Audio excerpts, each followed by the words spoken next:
Make sure it's up, Nick. The music, that is. Not sure he's used his fucking tool in a while. Oh, fuck. That's getting edited out.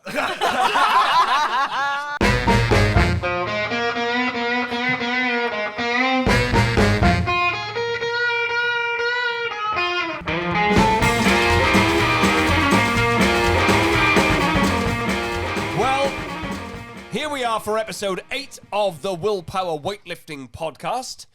Joining me tonight, I can confidently say as always, because they're always fucking here, Michael Farmer. Good evening. Good evening, Michael. How are you? Very well. Very hesitant. And Jordan SAKKAS. Good evening. Jordy, I've just written a note here about your dress sense. You came in your polo shirt and your overcoat, looking like the fucking milk tray man, and you've just, what are you wearing now? Just a fucking shit t-shirt with chalk on it. You could have made an effort.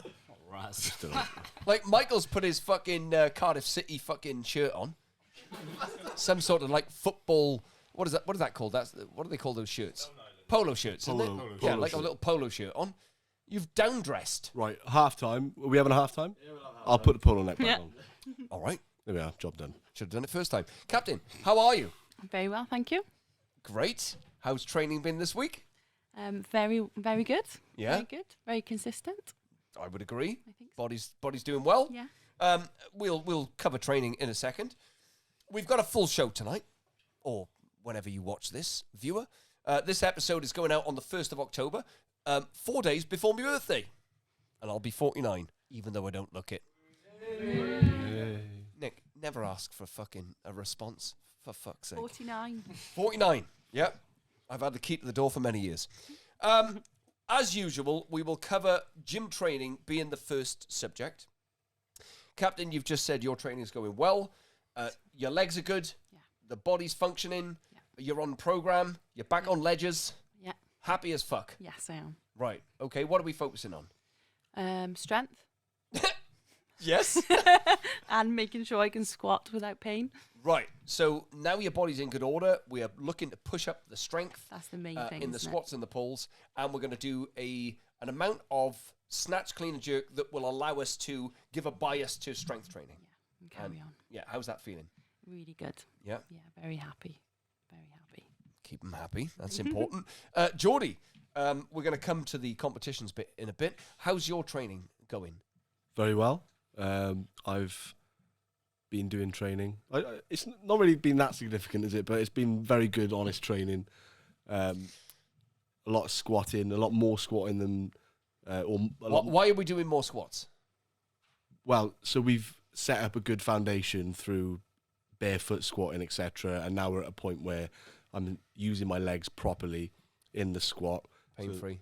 So, pain-free, the mechanics are good, the tempo is good.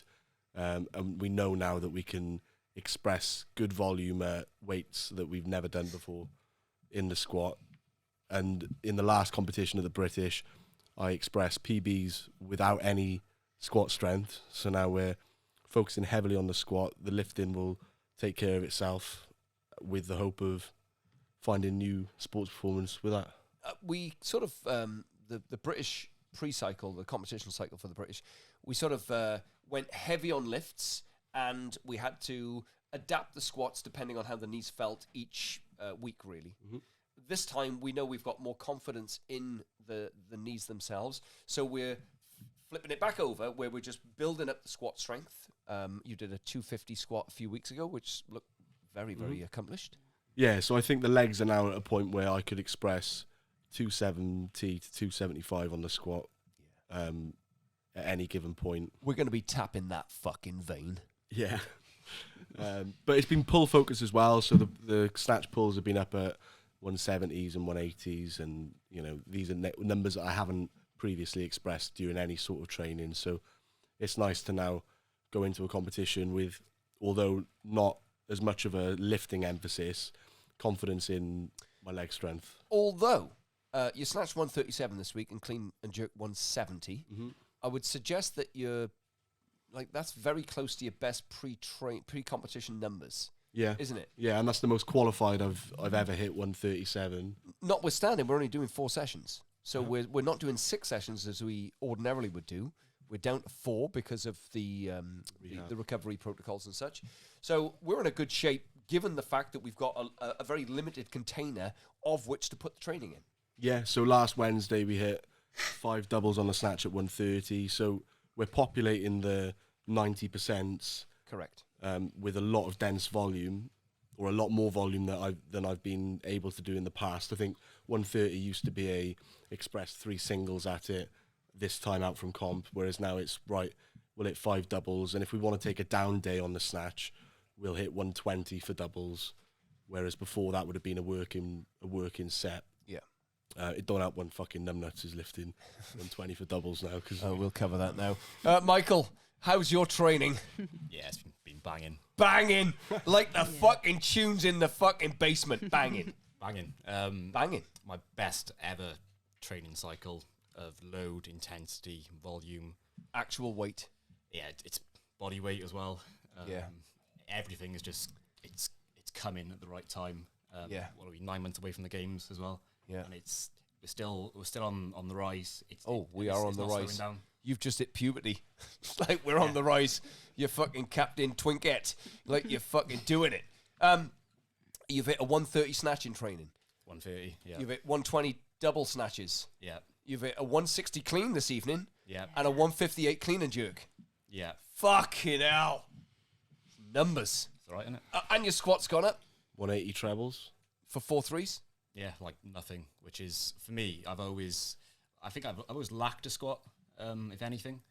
Like, I've never been a lifter who's had strong legs, but now it's like, oh, okay, we can probably shift 200 for some volume. Correct. Which is an amazing feat in my mind, because I've always considered myself as a not very good squatter. So, I think on the when you all ventured back from the British, I remember saying to you, all we need to do is get stronger. Yeah, that's it. No lifting, just get strong. And we started off with those slow down, slow up squats, and we fucking put you through the mill, as it were. That was probably the most horrendous training of my life. Might go rhabdo, I think. Well, Rhabdo off 3 reps. the one session, I actually convulsed on the floor, started shaking from the lower body. I think he's being over dramatic, viewer. I'm not. I was shaking on the floor. All right. Everyone here knows you weren't fucking that shaky. It made us all very uncomfortable to watch as well. It didn't make me uncomfortable. It was quite Where was shaky. I just walked away, I suppose. Yeah, standard. Seen that before. You'll be all right. Charlie Mack had a bit of convulsion tonight, didn't you, Charlie? What did you say? No weightlifter was What? hurt here. No weightlifters were hurt during this fucking movement. Let's get on with it. But safe to say, we'll come to the competition bit in a minute, but you're in good nick. Yeah, flying. Very good. Right, the first thing, I've got loads of fucking notes written down, it's all a mess, is going to be training diaries and the importance of keeping, I wish fucking Charlie Stone was here because he keeps a very organised training diary, the importance of keeping a well-regulated training diary. Michael, where's your training diary? I have never had a training. We're going to hear him fucking justify that now, aren't we? So, why not? I haven't got round to it, to be honest. What, as a man of science? As a man of science, maybe that's a lacking area. Yeah, well, it would be evidence, wouldn't it? It'd be a record of evidence. It would be. I'm struggling to come back on this one. The only thing, when I was a remote athlete, quote unquote, I would take videos of my sessions That you wouldn't send me. that I wouldn't. That was just for Instagram, Mike. You can't fucking claim that as training diary. That's a form of training record. It is. I would suggest it doesn't include all of the elements that I would like to know what's in a training diary, like how you feel, any steps, things like that. It's just the fucking glory shots you put in there. You put in the fucking bukkake shot. Right. Jordy, what about your training diary? Tell us about it, Jord. How's your training diary? In fact, go back to the beginning. The beginning. The beginning, when you were 12. Do you keep a fair record of your training at No. 12? Why not? Right, so my excuse was training's fucking hard enough as it is, and you don't want to spend all your time writing shit down because it's fucking boring anyway.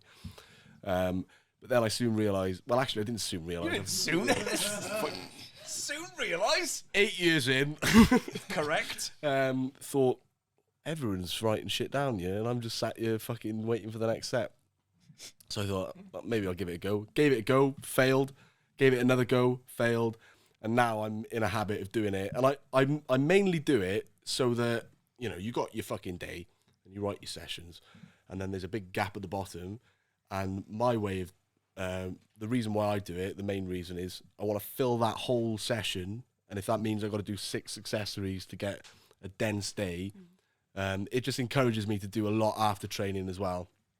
Because otherwise you write, you know, you got fucking snatch, clean, jerk, squat, and it looks a bit dry, doesn't it? You fill it out with your accessories, whatever, and you can monitor all of that. And, you know, if your fucking hamstrings are sore afterwards on a Wednesday session, you look back to Tuesday, say, oh, hang about, I've done a bit of single leg RDL work, whatever. Perspective is what a training diary gives you. Yeah. It gives you an immediate record, if you're keeping one, of how you're feeling that day. So, fucking dipshit Tom Churchill's over there, and last week he was fucking complaining and fucking miserable. This week he's had a fucking glorious session. PB snatch, correct, Tom? PB clean and jerk. And all of a sudden, what's that a plus on your total? 10 kilo, like in a week. Right, exactly. You're fuffing, Mike, but you've had a fucking walloping time this recent time. You've had fucking weight going on. You can fluff. But if you wrote that in your diary, woe is me, fucking, I'm 20 kilos off qualifying for XYZ, and then the next week you plus 10, it gives you a perspective to shut the fuck up, do the training, keep a very good record of your fucking training diary. And for you, Alex, what you would be writing is, my coach said fucking ABC to me tonight, pay fucking attention, is what you'd be writing in your training diary. It's a record. An I think immediate one. the girls are quite good at training diaries. Of course they are. Yeah, aren't we? Yeah. We write everything. Right, everything down. Moon, period. Yeah. Training, Training. Smiley faces. cues, like crosses, Everything. ticks. Noughts and But crosses. You guys always know exactly what you're doing in a session. You know exactly what weight and what you're doing.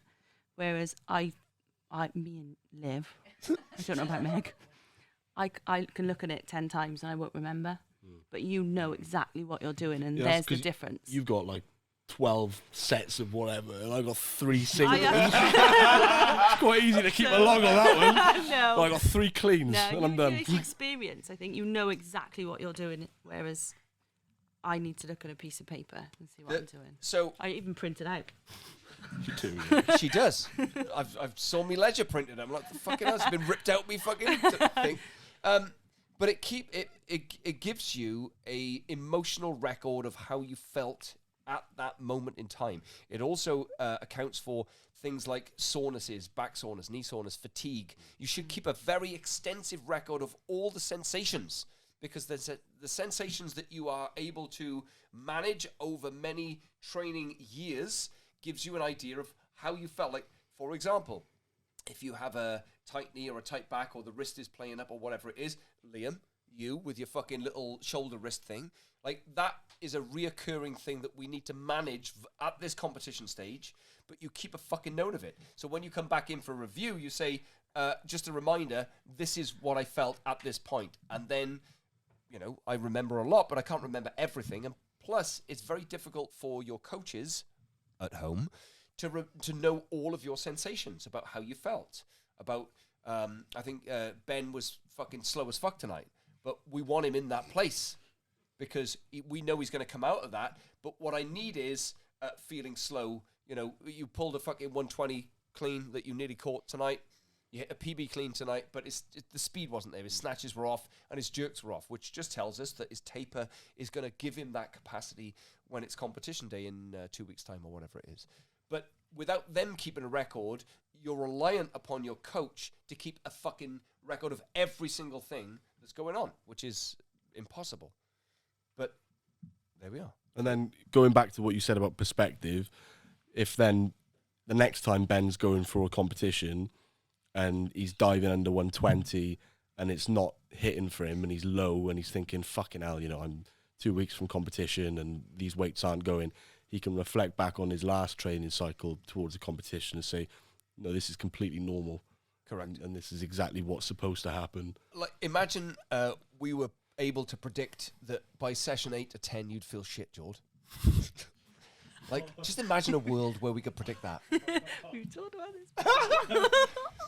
It would happen, wouldn't it? You know, you'd have it in your diary and say, I can reinforce myself that I'm going to feel fucking shit from sessions fucking 6 through to 10 without having to come in the office and go, what's going on? That's a dig. That's a dig right there. It's not a dig.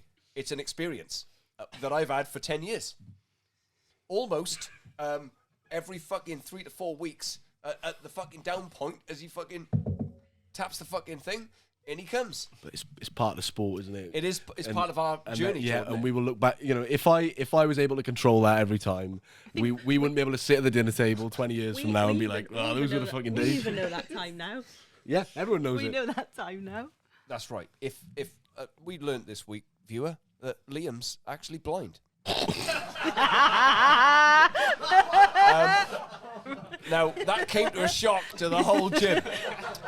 Liam's failed his theory driving test 6 times. Is it, Liam? Yeah. So we asked him a question. Put the camera on him, Nick, if it's not already. It's gone, right. We asked Liam a question about when he's going to pass his driving test. And he said, well, it's difficult for me to do the theory because I'm blind. Which amazed us. You think the practical will be the challenge? There we are. What a lovely aside. The treats you get on the gym floor. So, lifters at home, coaches at home, make sure you keep a extensive record of your training.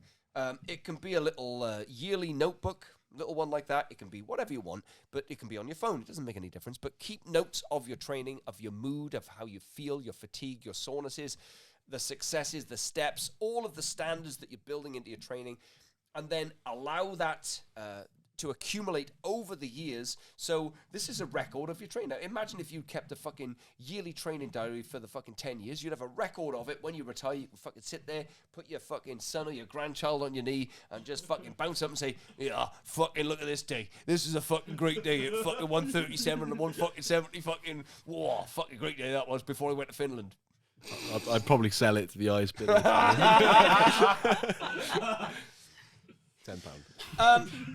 Right. That was very interesting. Now then, we're going to cover my favourite cues. And I wrote down the other day that my favourite cue of all time is just do that. You had that, Mike? Yeah. What does it refer to? Well, it'd be referred to you doing a crap set and then you doing a very good set after. And it's like, Just do that. just do that. Like, you know, it's close to if you can do it, why don't you do it? But it sort of affirms that that's what you should be doing. Yeah. Just do that. It's a bit more positive than Yeah. if you can do it, why didn't you do it? Oh, there's no pressure on just do that, is there? Just You do know? that is like a, oh, Yeah, just do that. yeah. It's like It's an epiphany like moment. an airing. Have you had the just do that, Jordan? I think I've had more of if you can do it, why Yeah. haven't you done it? Yeah. I think I've wanted to just do that, but you know, you can't have it all. The just do that is so Alex, tonight we changed a few things and you got to a point where it was happening and I said just do that. That's it. That is what you should be doing. Just do that. Now, I understand the lifters may take them many repetitions to get to the point where they can actually feel it all the way through, right? So they have complete command over what they're doing. But the initial just do that affirms that movement, that movement is good enough. And that's what we should be looking at. The other movement is not what we want. This is the one we want. And so we're going to help you to reinforce that movement, but that's it at that moment. Sometimes lifters can feel it immediately and replicate it. Other times they catch it and then they can't replicate it. And it's like it's lost in the wind. It's like fucking will-o'-the-wisp. But we're looking for the just do that moments. That's what we're looking for. Captain, have you had a just do that moment? Yeah, I think I've had a couple. Yeah? Yeah. Yeah. It comes along with a yes, or after it comes along with a yes. Just do that, and then that's it. That's and then another one. Yes, Yes. yes, yes. So, No. No, absolutely. Jordy, I mentioned to you tonight on the gym floor that I used to say false. Theo, if you're listening, Theo Morgan, of course, doctor, MD, you know, hairy bear as he is. I went through a time where I would just falsify his lifting. Well, you true some Would of you them true? and Yeah, I false. was going to say, was you true? Yeah, was it'd be it a like True and thing? false. True, False. false. Oh. Wow. What the fuck? It was How ridiculous. do you take anything from that? But for me, it got there because Theo was a very competent lifter, and he still is. And he would do stupidly inexplicable fucking shit. Where he would, this comes on to my fucking next thing, because he's a fucking culprit. Fuck it, I'm going to go on to it right now. Lifters that film their training, or their sets during training, and then watch themselves during training. What do you make of that?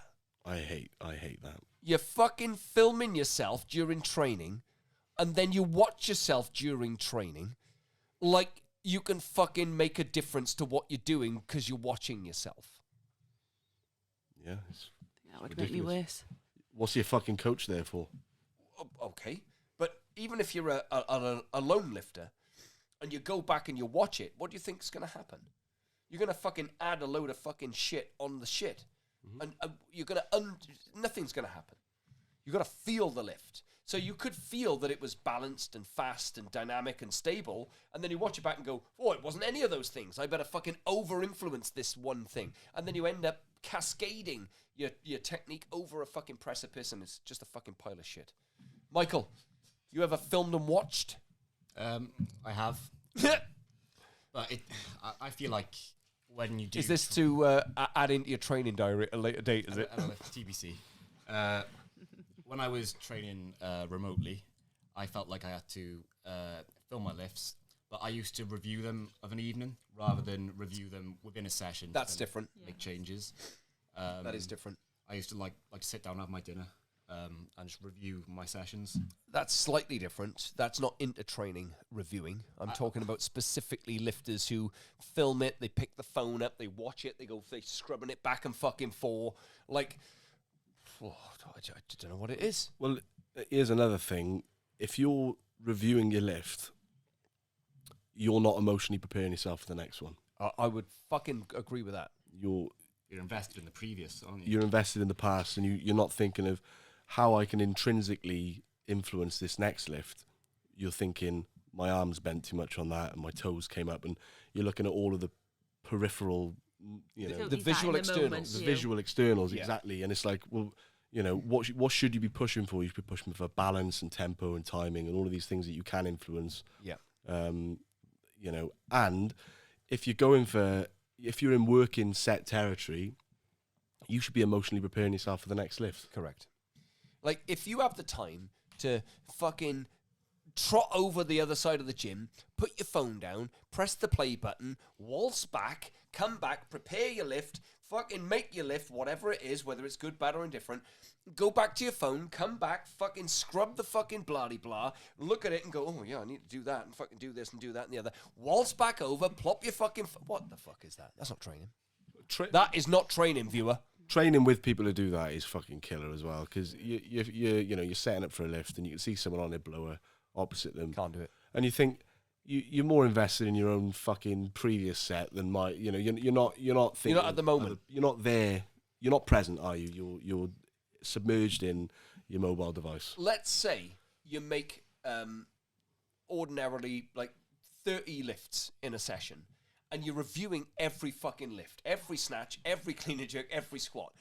What do you think you're going to do by fucking watching every one of them and reviewing it? Like, how do you think you're going to improve by changing every fucking thing? It's impossible.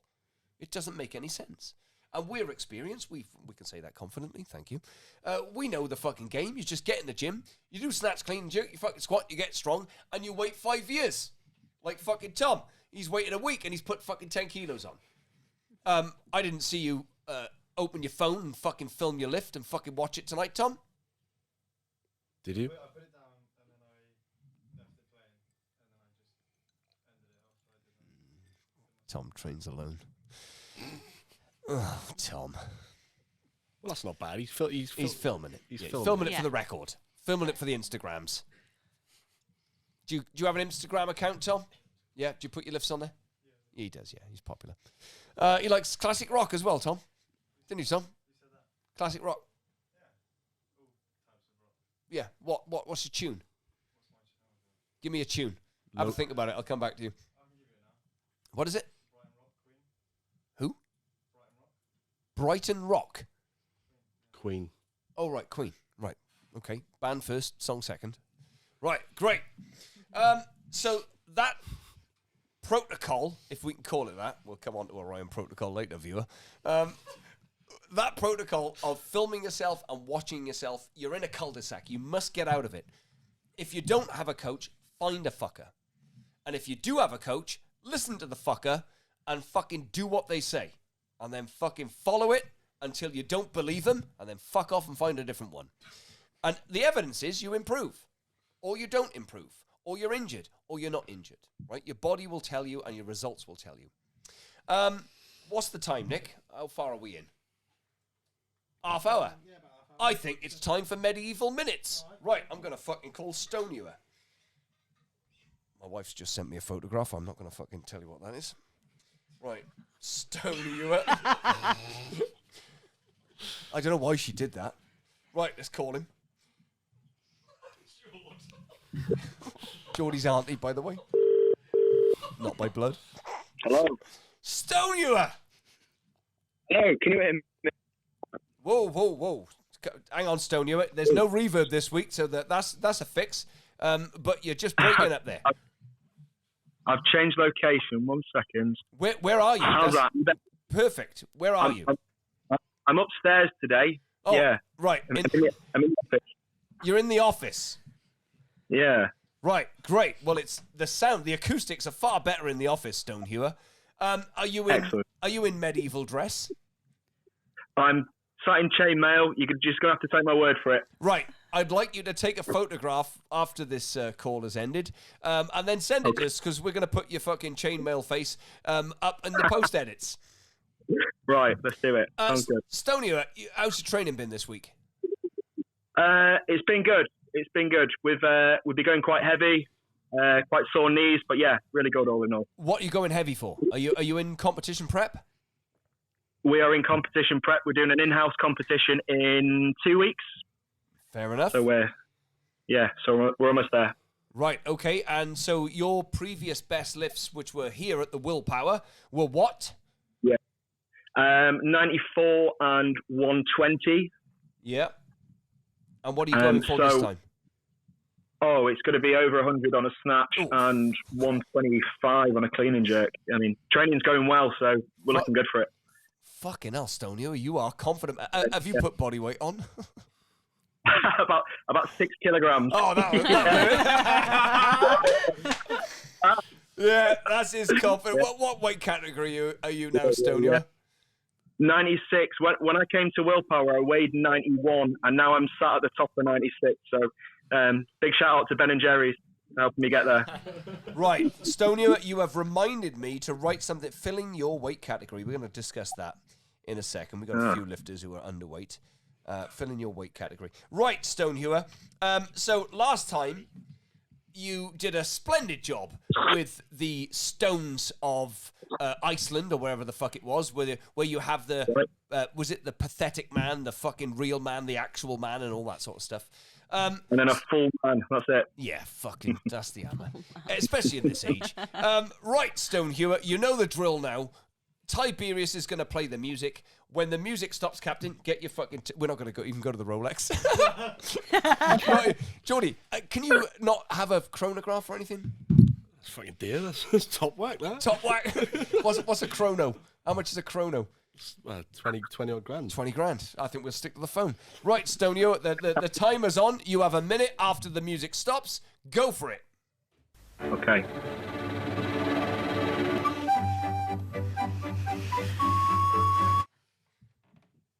Nothing to do with weightlifting, unfortunately, this episode. I'm going to say some phrases that date back to the medieval era that are still in use today. The first one is to be caught red-handed. The saying comes from the 12th century practice of dipping a thieves' hand in berry dye.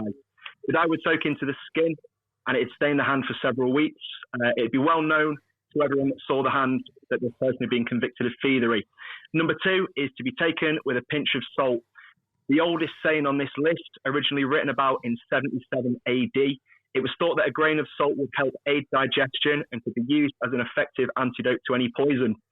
Third one is hook or by crook, dating back to the 14th century. The theory on this one relates to firewood.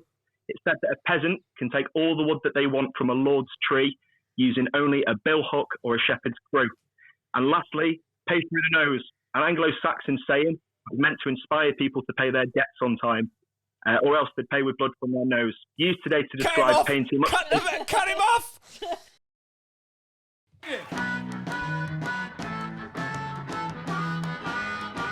And we're back. Right. Camera 2. There's Jord. Got changed. Yeah. Much better. Yeah. Happy. Yeah. Well, Tom Hardy, they say. I I don't get the reference myself. Me neither. He's far more handsomer than... More handsome? Handsomer than myself. There you go. Go on. Says you. I don't think he's got a bigger arse as you, though, Jord, does he? Fuck no. No, he's not a fucking prize winner. He wouldn't get a fucking red rosette at the fucking Bilth show, would he? Right. Michael, have you got a segment? Yeah. Has he got music to go with his segment? Oh.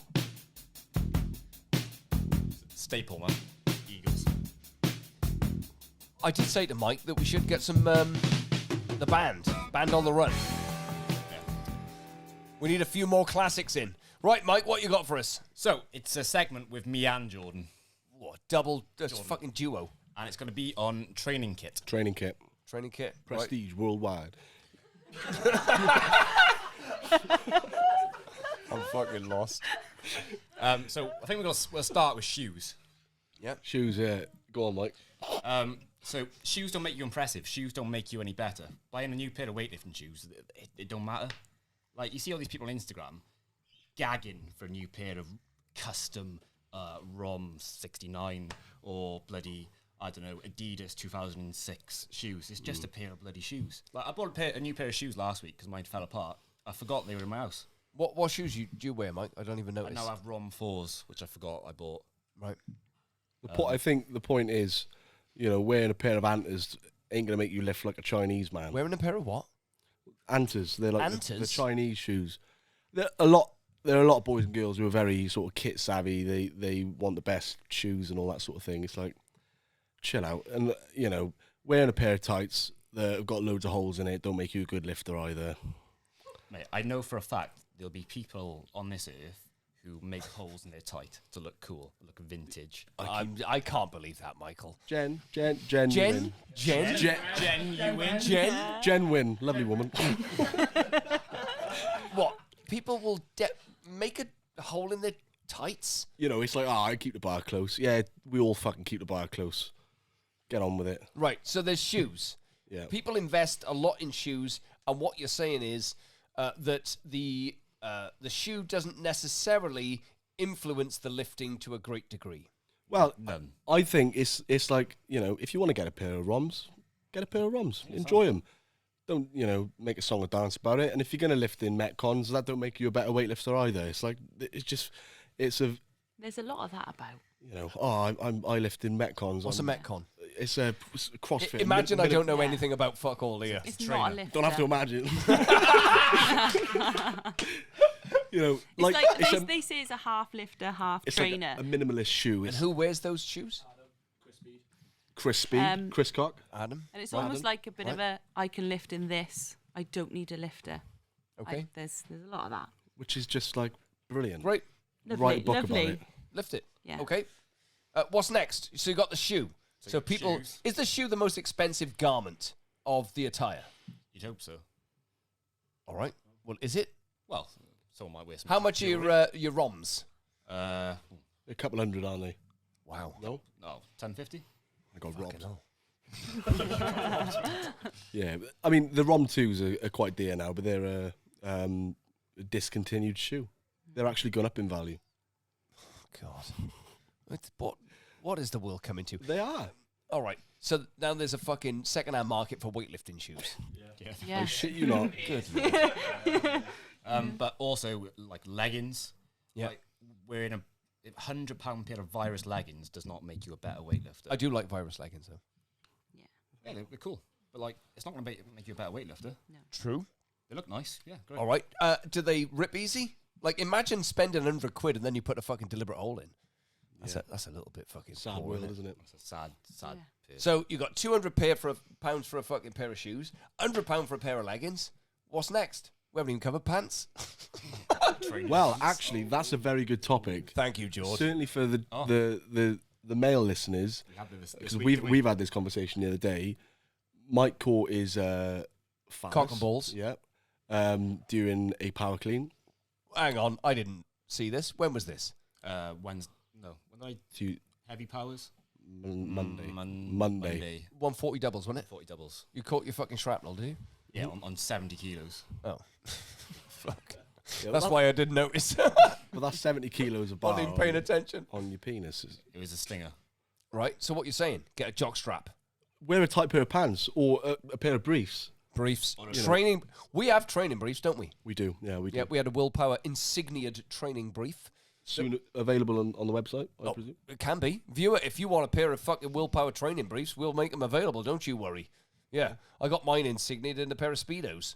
Yeah. You'll never fucking catch a cock and balls in a pair of Speedos, I can tell you. Suffocation City. Right? If you want all the fucking low-hanging fruit fucking tightly wrapped, put your Speedos on. Mm. Yeah, a loose pair of cotton boxes aren't going to do shit for you. Going back in the annals of the 10 years we've been here, and in April 2022, it will be our 10-year anniversary here at the basement.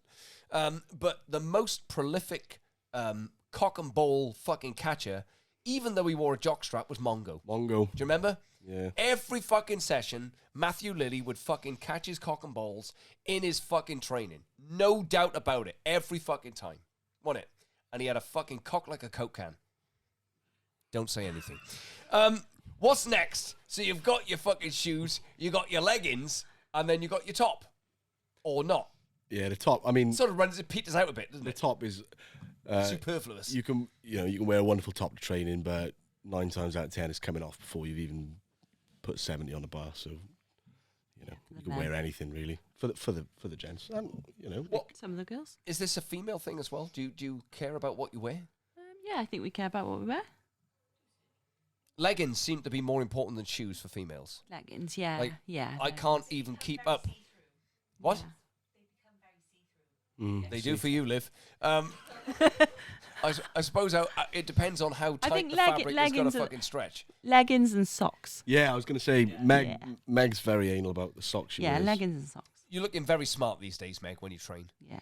Yeah, you've got a very good outfit. You've got a fucking tight pair of leggings on, good socks. One thing I have noticed, knee sleeves we should cover, is the fact that you put your knee sleeves on underneath your leggings. Yeah. Why? So it doesn't catch. That's why. Right. Looks cooler as well, I suppose. It's really, More it is comfortable. And I think it might just be a psychological thing, but when it catches, I feel that it changes the lift.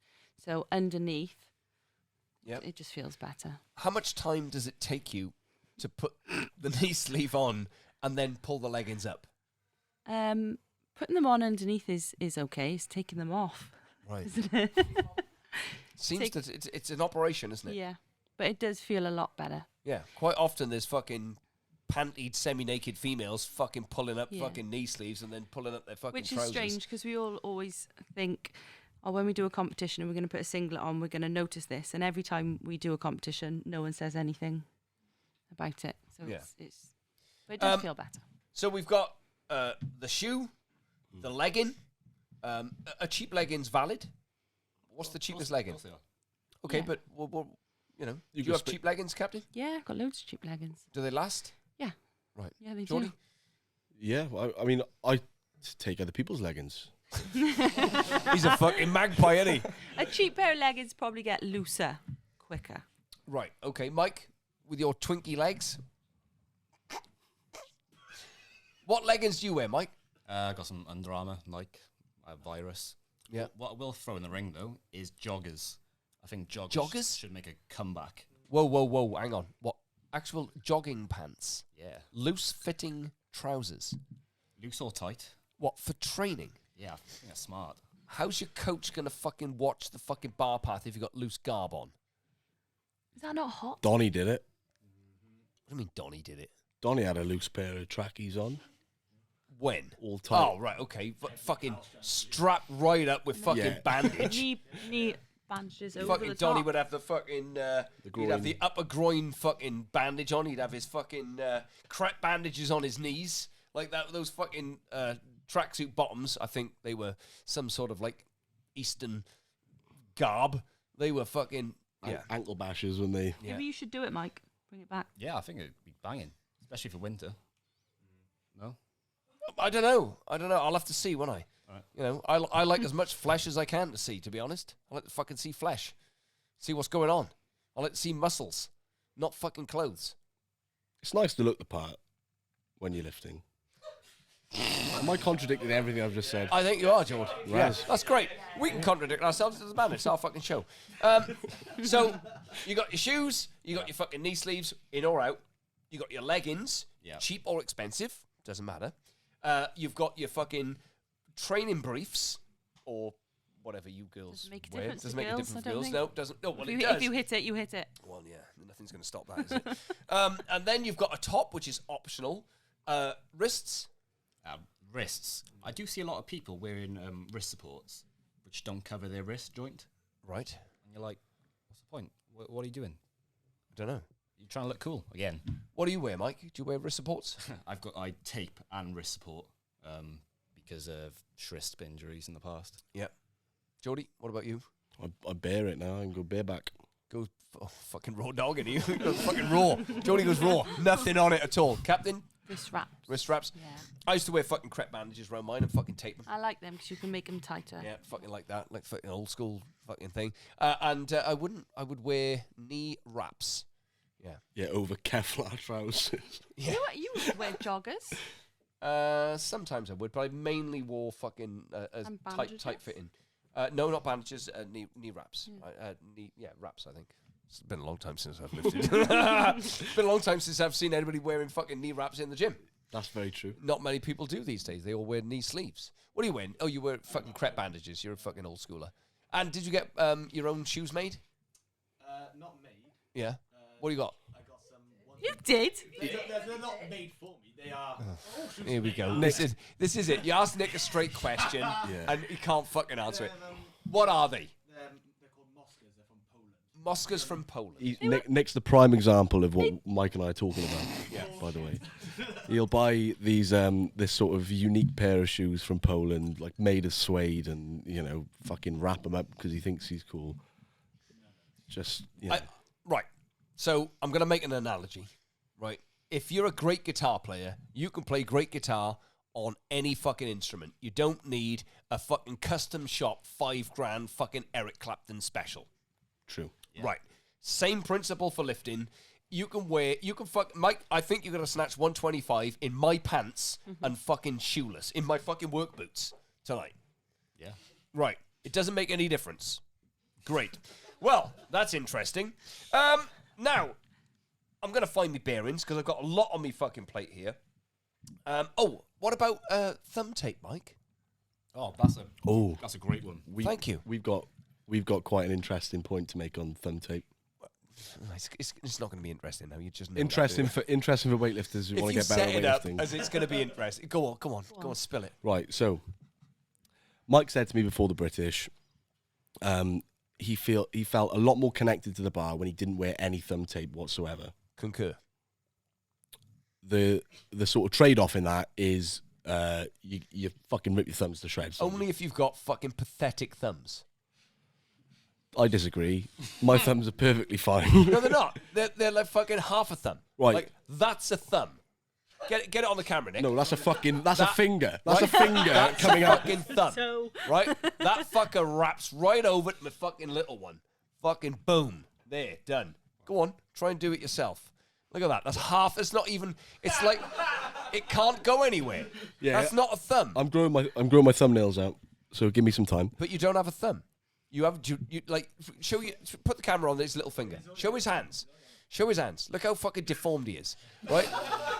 His little finger comes in, and his thumb fucking barely does this. Thanks, Uncle. Back to the point. Yes. We find it's very good to, if you're going for top weights and it's like 90%, wear the thumb tape on the way up and then take your thumb tape off when you get to your working percentages, and you'll feel a bit more connected to the bar. That's just something that we've been, Mike? Yeah, we've experimented with this. Cue the science. Cue the science. Okay, did you put it in your training diary? Obviously not. Obviously not. Mike, how'd you cut your tape? With my scissors that you never fucking put back? Is that how you fucking cut it? Nick, behind you in the fucking tray, there's my scissors. Go get them. Can you see them? Yep, they're fucking there. Right, bring them to me. Viewer. Right, so this pair of scissors that I bought off Olivia, beautiful pair of scissors that I trim my fucking moustache with. Right, this is my fucking beard and moustache. Right? I fucking look in the gym the other day. I'm like, why are my fucking scissors sat on a dusty shelf? I'm like, who the fuck has done that? Bring them back in. Didn't say anything. Didn't make a point of it. And I just sat here tonight, and as Michael came in, we were having a conversation. I don't know what it was. And I said, you lived, didn't I? As you were semi-naked on the floor. I said, some fucker the other day whipped me scissors out and fucking took them next door. And Michael went, oh, that was me. that was me. What were you doing with them? You weren't trimming my moustache. No, I wasn't. Right. It wasn't for tape. So that's a plus. It was for new wrist bandages. I wanted to cut in half. Right. So you took my scissors for that. Well, I thought I was taking a pair of scissors. Evidently, Who told you they were in the fucking... somebody must have told you they were there. I'm not going to name any names because... Nick Jones. No? Well, it was Meg. Fuck. Yeah, it was Meg. Oh, it was Meg. Fucking hell, Meg. I was trying to protect you, Meg. Yeah. Right. So, Scissorgate. Scissorgate. We got fucking Scissorgate sorted out. Well, I won't do that again. Thank you. So You haven't got to do it again because fucking blind boy full of Liam fucking Davis over there. He's got a pair of scissors in his fucking training bag. Haven't you, Liam? You don't know they're scissors, though, does he? He thinks they're a No. fucking toothbrush. And also that accounts for his hands being cut every fucking time he dips his hand in it.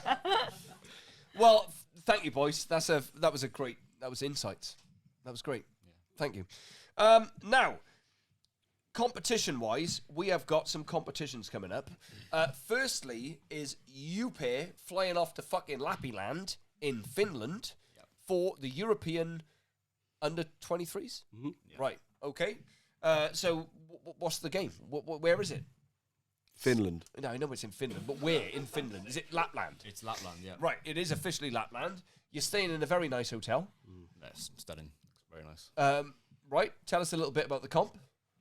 Well, European under-23s, which isn't recognised by the IWF, which is a shame, which means won't be a games qualifier, because the IWF don't think under-23s is a real age group, but they'd recognise under-20s, which is conflicting. Okay. But Very passive aggressive, isn't it? I don't think that's a fact. That's just a fact. Mike has an opinion. I I thought fucking you were- respect that. Go on, carry on. All right, it's an international event that Yeah. you would think would be recognised, but it is not. But it's not. All right, okay. What's the point in having it? Good question. But Okay, that's valid. equally, I'm very excited to lift there. Fucking right you are. Fucking right, bringing in the hot sauce. I'm lifting very well at the moment, and I'm really excited to put that on the platform. And lifting for GB again will be an honour. Yeah. And it's about time that we do it again. Is it a big squad going? Fairly. It's full of under-23s this time, more so than juniors. Yeah. Than it has been in the past. It's the first time Mike and I will represent Great Britain together. Right, okay, because of course you were injured in the first one. I was and injured then in the second one. You were injured in the second one. So you went to Albania and you didn't go to Albania. No. You went to Poland and he didn't go to Poland. Yeah. Right. I went Went to to Romania. Right, and you didn't. Okay, so this will be the first one that you go Together. brothers in arms, even though you go, Fly out separate. you fly out separate and you sort of leave. I get to watch him, he doesn't get to watch me. All right, so But- it's sort of. Well, look, we'll be there. We'll be allowed to wear the GB kit for a few days together, which Yeah. would be nice. Great. And yeah, it'd be a magical moment. You know, we're both fucking in this journey together. Yeah. So, and we feel immensely proud lifting for Britain every time. So, Oh yeah, it's fucking great. yeah. You know, like I'm going to come to the competition calendar right now. The competition calendar is fucking stacked in the next 4 or 5 months, isn't it? Yeah. Like you've got your Europeans, we've got the Welsh age groups, we've got the Welsh virtuals, we've got the fucking British Open, Welsh seniors, British seniors, and some World Championship stroke Commonwealth qualifiers in Uzbekistan. It's like, fuck me, we are fucking loaded. Which leads us on to, it's called fucking Tom Jolly. Right, viewer, you remember last time we predicted that Tom was fucking on the nest, and he was, right? He was. What He did you was call it? on the nest. Gorilla. Gorilla coitus, yeah. Because he got a gorilla on his fucking thing here. So we'll call Tom if he's going to answer. Let's have a look. Up past night. He said he was available all night. Perhaps he's gone down to fucking gorilla coital land, wherever that is. I'm not going to fucking hang around this time. I'll give him 2 more pulses. No, 1. Fuck him. He's gone. Right. Good. I can't even turn it off. Christ. Right.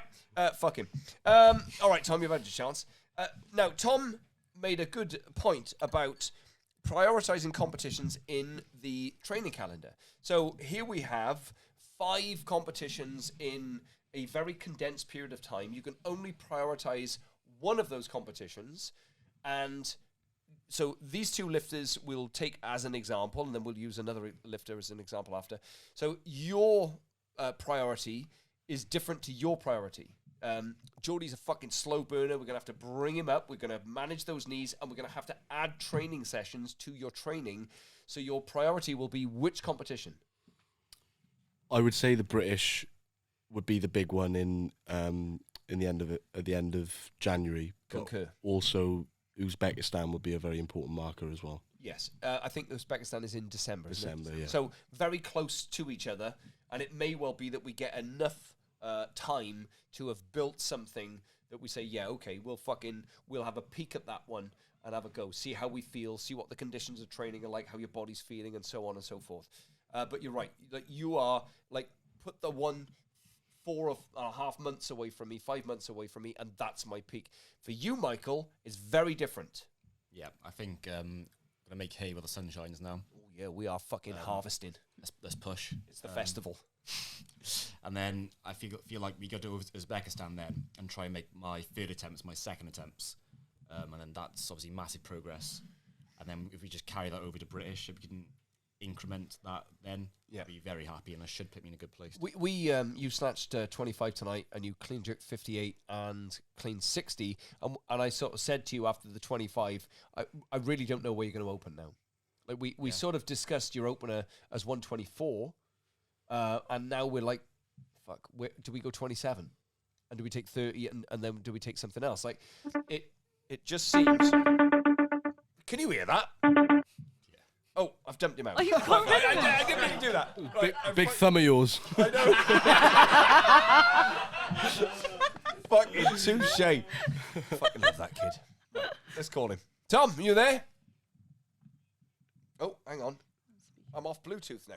Fuck me. That's a shambles there, isn't it? What? No, I can't put him on speaker. Hang on. Wait, no, Captain. I gotta go to Bluetooth. Bluetooth is on. Rodecaster connected. Can you hear him, Nick? I can't hear fuck all. Put that on speaker. There we are. Tom, can you hear me? Hello, I can hear there you. we Yeah. are. Fucking hell. We thought you were on the nest again. Just making protein pancake at the moment. Look at that. Not quite. Not even a denial. Just making protein pancakes. That's on the nest, Tom, isn't it? You're fucking mixing your protein. Tom, we're discussing priorities in the competition calendar. Yeah. And so we were just, so you just hold tight because we're just halfway through. We dumped you out earlier. We're just halfway through discussing with Michael about his training right now. So, Mike, we discussed that we don't know where your openers are, and we're going to have to. I feel that Finland is going to be something where we just say, fuck it.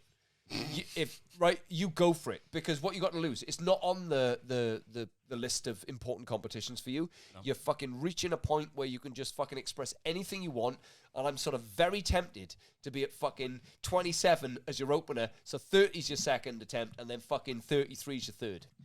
What's the biggest opener you've had, Mike? 22. 22. Yeah. Wow. Yeah, +5 on an opener. Like, takes me back to your fucking 100-kilo snatch, innit? Like, Confidence. We got the evidence, haven't we? Yep. Like, we have got the evidence. You are fucking hot and smoking, and it's like, well, you're going to go out what? 27, 30, 33, let's say 32 maybe. And then you're going to go out at what? 55. You can't really open any lighter than that. No, the evidence is proven that. Yeah. And I think the way, well, I cleaned 60 tonight, and it's like, okay, British senior record's 161 then. Do I go for a British senior record, which is, well, it's like, it's the epitome of weightlifting in Britain. It's the highest accolade, really. Yeah, it is. I don't really give a fuck, because you're going to surpass those records, like, at some point, so I couldn't give two fucks about that. About when you do it, it's inevitable. Yeah. Like, we're training to be the fucking best here at Willpower, not to be fucking second best. So, it's like, well, if you feel 61, like, you can go 55, 59, I would suggest. 61, right? I'm amazed you didn't fucking try and jerk 60 tonight, because it fucking flipped off you like nothing. In it, Tom? I think everyone was surprised by that. Everyone was watching that, and you had Jordy about 2 inches away from him, go on, and then literally, oh, okay, yeah, but I sort moved of very well, didn't I it? sat in the back of the gym next to Jordy, and I said, it's at moments like this that I get out of the way and let people lift, because if I fucking am standing in front of them, I'm probably going to undo more than I can do. But at that moment, when he picked up fucking 60, I was like, please try and jerk it. Like, if it comes off your shoulders like fucking nothing, try and jerk it. And I almost thought, because you go to the bar and you're fucking so fast when you fucking prep, I couldn't say it. So it was like, fucking do it. But there we are. But it's there, isn't it? Because you were close to 180 jerk the other day. You pinged 170. Yeah. Fucking hell. I think I would have gone for the jerk if I didn't catch it dead. I caught it dead in the bottom, and I couldn't. And we haven't tapered yet. Like, we are still training under fatigue. That's a worrying thought, isn't it? Yeah. Like, it's still been a hard week of training. I thought Mikey caught it flat. Have I used the right term there? Is that wrong? It's terrible. I got no idea. Grow up. I don't even know what I mean, but all the cool kids are saying it. That's because you've emptied too much protein out of your pancakes. So there we are. We got two lifters. One is saying, I'm going to fucking make hay while the sun's shining. The other one's saying, well, here's my peak. I'm going to be very patient with the process, and I know I'm going to build and accumulate, etc., because we need to make sure that the body's healthy and so on. And then you pick a lifter, Tom, from the Welsh age groups, who you would suggest. Well, which one of the age group lifters are you going to peak? So take Garin, for example. Who's going to? Yeah. How are you going to peak Garin? Where's he going to go? I mean, with Garin, it has to be, once again, from my opinion, it has to be British. It comes before everything else. It's take on the best in Britain. So for him, really, his goal needs to be competing while at the British Championships in January. As far as I understand, everything before then is just practice, but it will be the British age groups would be the big thing for him. Then the British Champs in January would be the next big thing for him. So we've got two competitions where we can really push him and peak for that. And no disrespect to anything at Welsh level, but it would just be a case of, at the moment, it's a case of we're using those as competitions to, just sharpen him and get him, competition fit and ready, and just get used to higher openers, demands of we want 5s, 6s, and doing that really. Is he going to open at 100? Well, I've had a really interesting message from him tonight, and he messaged me saying, really smooth 96, and then he started talking about, but the problem is my feet are doing this. So I left him a voicemail saying, I couldn't give a fuck what your feet are doing, just keep on snatching like that. But he's well on target to open at 100 kilos, yeah. Great. So by British Championships, we should see Garin open at 3 figures. I mean, by British Championships in January, without a shadow of doubt. Whether that will happen, unlike the Welsh age groups, possibly at the British age groups, but by January, 100% it'll be 3 figures on the bar to open. So right. Yeah, and he's hitting tonight. He's hitting 96% on the snatch, like it was 80%. It was a beautiful lift. So yeah. All right. So let's take Meg, who we know, as you will have heard earlier, viewer, has a very good legging and sock game. And Meg, you've gone into those squat jerks, which seem to be working very well. Did you have a PB tonight? Yeah, 86. Congratulations, Meg. Very good. And what was your snatch today? 63, 86. So, right, so you're up around we're looking at 70, 90 as being a target for this competition calendar. So when would you want to peak Meg, Tom? I would say from our conversation today, like what I'm trying to do with Meg is go very much on feel and how she's feeling. My version would be more Welsh seniors and British, because I want her to have more time to get used to the squat jerks. We're trying to work on a few different things with her training as well. So I've got no intention right now.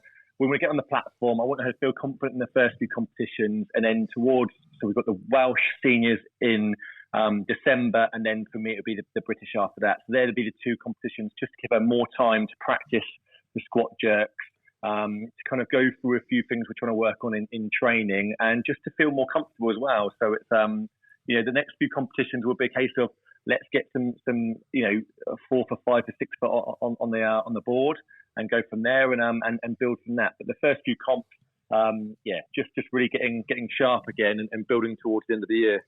Right, well, that sounds like sensible advice. Also, Meg has lowered a weight category. Is that right, Meg? You're going to be in the 64s. So we also need to make sure that we consolidate strength and make sure that on competition day, every capacity is available. And you sort of need to... So you're doing Welsh age groups. What else is she doing? British Open and Welsh seniors. No, it'll be Welsh age groups, British age groups, Welsh seniors, British Championship. Right. Okay. Great. Lovely. Yeah. So it's Also, Meg, it's your last year as the under 23s, even though I think you're 19. You're in the under 23. So it's very important, lifters, that you go out and you fucking lift as much as you can. We've waited so long for these competitions. Go and fucking lift. Go and show your wares. And it's about understanding that you don't have to. Not every single competition has to be a peak for it maxed out. I'm hoping for PBs.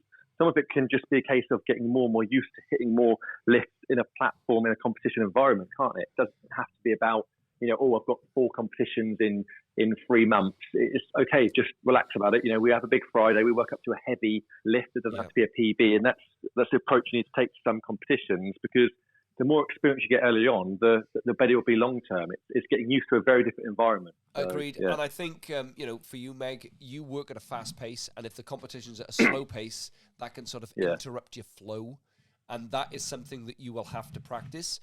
Tom Jolly was talking about your 9 or 12 minute wait in Poland between your fucking second attempt and third attempt snatch, where you did a few jumps, and then he went out and fucking creamed it. Mm-hmm. 146. So the girls here work at a fast pace. It's fucking poppity, poppity, poppity, poppity. The boys work at a very different pace. But unless you're Liam, fucking hell, Christ. Yeah, he I almost had a heart attack trying to keep up with him. Liam's had to slow down a little bit because he got 3 amigos in there. Fucking no see, no speak, no. Liam's fucking. But on that note, it's been amazing. Amazing the last few weeks, just seeing like Ben join the club and how much that's pushing Liam, having Liam, Tom, and Ben on the same platform, like Kedders and Meg, like really pushing their platform on it. There's so much good weightlifting all around the gym. It's so entertaining. It's unbelievable. Oh, as coaches, it's fucking great to watch. All we need, Tom, a couple of those fucking lifeguard chairs where we're fucking 6 foot up in the air and we can just fucking look down on everything. I noticed you stood on the GHD just today. I thought it was a good vantage point. Very good idea. I just got out the way. It was just I was getting in the way. I just thought, I'll get out the fucking way and observe what's going on, because at the moment where the lifters are going at their heaviest, you just fuck off out the way. There's nothing you can do. Yeah. Just fucking get out the way. Right. Well, that's good advice, Tom. Thank you. You stay there. We might include you in a minute. So, lifters, you will have, in this period, a condensed amount of competitions, which maybe ordinarily are spread out through a 12-month. But in this particular period, we've got them in 5 months. Pick one. know where you're at, know what your experience level is, and then work to a good strategy that allows you to accumulate totals in every single competition. You know, he's been in 10 years, this sport. He's been in the sport for fucking 6-7 years. So they have a different perspective because their goal is the games and they must qualify for it. And so Michael could very well qualify in any competition right now. And we absolutely want him to be fucking moving towards a 300 total. But firstly, we have to hit 290. You know, firstly, you've got to hit fucking 30 on a competition stage and 60 on a competition stage, etc. For you, Jordy, it's about managing all of the stresses that have been accumulating in your training over many years that have now reduced and now allow you to fucking work harder, train more, average intensity is up, absolute intensity is up.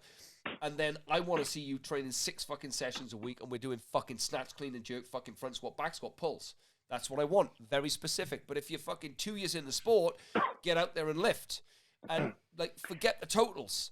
Fucking Tom Churchill fucking telling me last week how fucking far away from 220 he was, and all of a sudden he's 10 kilos closer. Did you expect to be 10 kilos closer tonight, Tom? No, he fucking didn't. I did. But you fucking didn't. But you got to keep... What can you say to lifters? You got to fucking shut the fuck up, get on with training.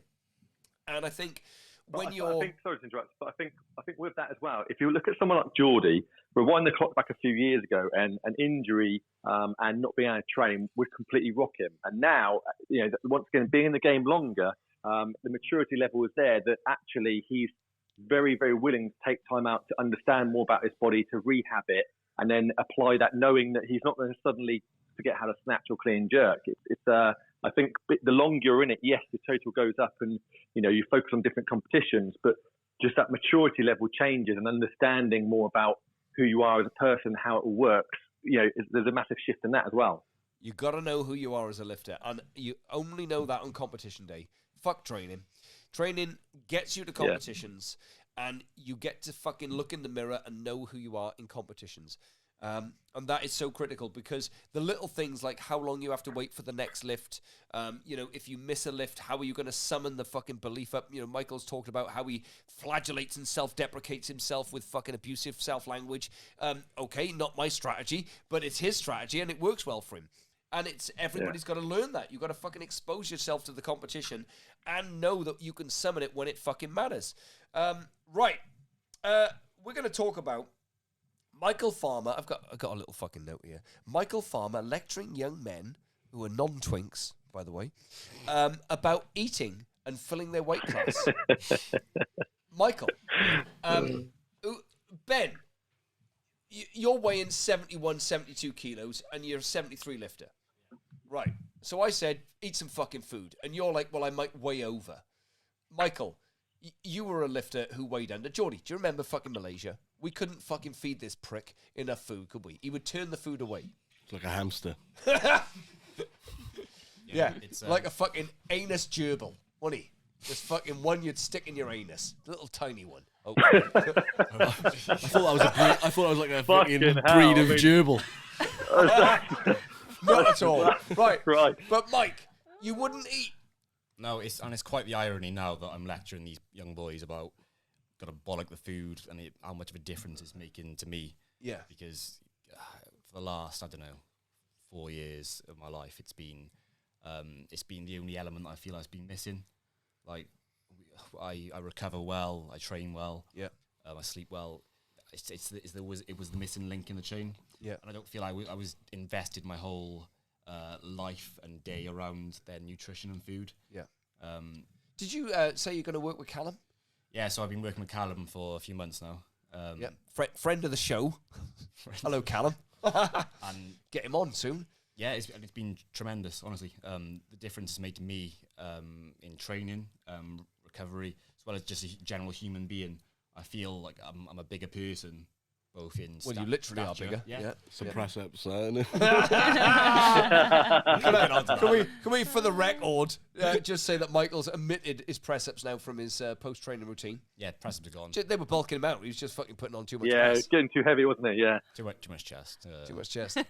But the point is, you must eat. Yeah, and it number one fuels your session, and it recovers you obviously. But it gives you that ability to be bulletproof in training as well. Like you can throw anything at me and I'll recover, and I'll be ready for the next day. Yeah. Because I'm above my weight class and I'm less prone to injury. I haven't been injured. What are you weighing right now, Mike?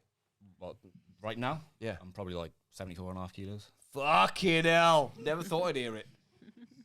Hey, Mike, is it true that Mike, is it true that the hydration's made a big difference now? You're hydrated by Big Dog Coffee. Yeah, Big Dog Coffee has. Hey, Big Dog, we've run out of your fucking coffee. Get on it. So, like, for a fucking piece of shit like Ben down there who's fucking 17, like, you gotta eat some fucking food. Like, nature is telling you, eat food. The training is telling you, eat food. Your fucking coach is telling you, eat food. And your training fucking partners here who have fucking been down the road are telling you to eat food. So, when you get home, eat some food. It's very important. You must fill your weight category. Mike, this is how bad it was back in your day. Oh, hang on. This is how bad it was back in your day. You turned down a roast dinner cooked by me when Donny Shankle was here, correct? Sacrilege. That is correct. That was 2016 Malaysia, wasn't it, Jord? It was, yeah. I believe you already had a roast at home or something. It was along those lines. Yeah. It's Donny fucking Shankle. It's my uncle cooking a beef dinner. Yeah. You know, I don't care if it's Christmas Day. You turn up for that meal. You fucking turn up and you eat, and then you pass out with a fucking protein fucking beef coma. Mm-hmm. Want it? Yeah, you'd stand at the end of the table just throwing cuts of beef. I used to fucking order an 8-kilo rib roast bone in, right? I'd have fucking 3 trays of fucking roasties, more Yorkshire pudding than you could fucking eat, and fucking litres of gravy that I fucking made. And I would just fucking carve it and just fucking toss meat onto fucking plates. Potatoes, Yorkshires, token Token veg. peas. We never used to eat the peas and carrots, but it was fucking meat and gravy. Yeah. And Donny got through about 2.5, maybe 3 plates, and then he would pass out, wouldn't he? He'd get meat drunk. He'd get fucking meat coma, and he'd have to pass out, and it might last him about 4 hours, and then he'd fucking sprightly get back in, and he'd fucking finish some more food. Yeah. Who was there? Tom Wayne, Theo, you. I think Rod was there. Rod. Who else? That was about it, wasn't it? Me. Yeah. Donny. Fucking Donny. Fucking great days. And you were... I didn't go. Eating chicken breast. Eating a chicken roast at home. Well, I think that was 16-year-old Mike, who was very young in the sport, didn't realise a lot of things. Right. And that's an important point. So as you've matured in the sport, as your fucking, your pedigree has risen, the value of good nutrition, of making sure you fill your weight classes, and at the end of the day, fucking Ben's 17, Liam's fucking 17, Tom, how old are you, Tom? 18. Like, no one gives a fuck what you're lifting right now. You put 5 years on your fucking life at 22, 23, where these fucking pricks are, and that's when you fucking judge your weightlifting. Right now, you must make the most of what nature is giving you, because it is fucking filling you with fucking testosterone and growth hormone, and the fucking quality of your food is what drives up the fucking gains that you're going to make in the future. I don't really, we're not going to look back and say, oh, do you remember when you fucking hit a fucking 94 kilo snatch at fucking 18? Couldn't give a fuck. I want to know what you're fucking snatching at 140 in those times. When you're fucking 22, are you snatching 140? Are you fucking filling your weight? Are you fucking 102 kilos at 5'8"? That's a fucking beast, isn't it? Whoa. Right? That's a silverback. Thank you, Tom. You've got to look into the future, and you fuckers are looking into the present. I think that's it. I can't top that. I can. Crypto. Right, Orion Protocol, George. Do you know how much it is? I don't know. It's $11,165. Fucking right. Right, is that good? Yeah, that's all right. What'd you buy at? Well, I bought at 8 and then sold at 27. Bought back in at 17. So I'm well up. Right, but it's we had a tough time, didn't we, Nick? And now we're the crypto world had a tough time when it all went arse over tit. Are you still out, Mike, or did you buy back in? I'm out. Mike's out. Right, and really, we should be talking about, what was it, Cardano? Yeah, that is like threefold where he. Oh, you should have fucking held. Gotta know when to hold him. Mike, how much did you invest in Cardano? 10. I would have given you £100 to fucking hold him. Fuck's sake. Cents, pounds, ADAs. This crypto world, viewer, is a very confusing place to be. It's much easier with fucking kilos, bars and plate, and fucking posh shoes and fucking lycra jock straps, and maybe a journal up the anus. Right, okay, Nick. Start to play us out. Viewer, thank you very much. It's been episode 8. We've had a ball. Jordy looks very smart. Michael's gonna fucking smoke everything. And the captain is training pain-free. We will see you next time on the Willpower Weightlifting Podcast for episode 9. Fare thee well. Oh, goodbye, Tom. Goodbye.